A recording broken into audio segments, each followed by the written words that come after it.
वजारत बल्दियात ने एक मौका दिया था और 12 नवंबर 2024 को यकीनी तौर पर एक अच्छी खबर दी थी, और वो जो आई थी Abdul Ghafoor section officer admin for secretary of government of Sindh, यानी कि यहाँ से एक अच्छा ऑर्डर आया था कि, और तो उसमें मुखातिब किया गया था तमाम secretary services, service general administration SNGD, additional secretary local government और रीजनल डायरेक्टर जितने कंसर्न थे उनको, और deputy secretary admin local government housing town planning वगैरह को।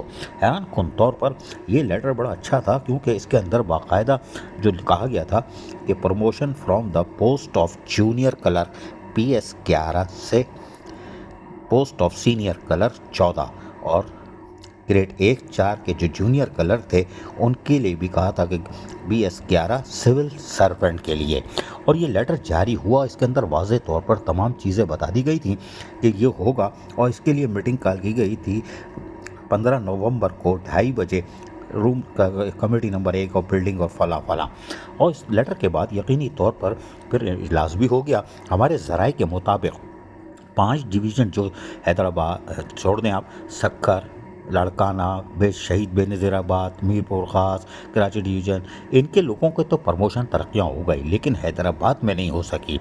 हैदराबाद के जूनियर कलर, सीनियर कलर यानी जो थे वो बेचारे फंस गए। उसकी वजह ये है कि शायद वहाँ होमवर्क नहीं था, फाइलिंग वर्क पूरा नहीं किया था, और अकाउंट्स क्लर्क को शामिल कर दिया था, अकाउंट्स क्लर्क को शामिल कर दिया था, जिसकी बुनियाद पर आज हैदराबाद वाले महरूम रह गए तरक्कियों से।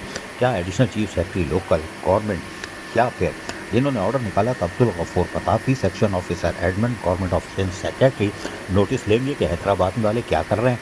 क्या कोई साजिश, कोई गेम कर रहे थे? अजीज आरिफ, KBS वजह न्यूज़, कराची।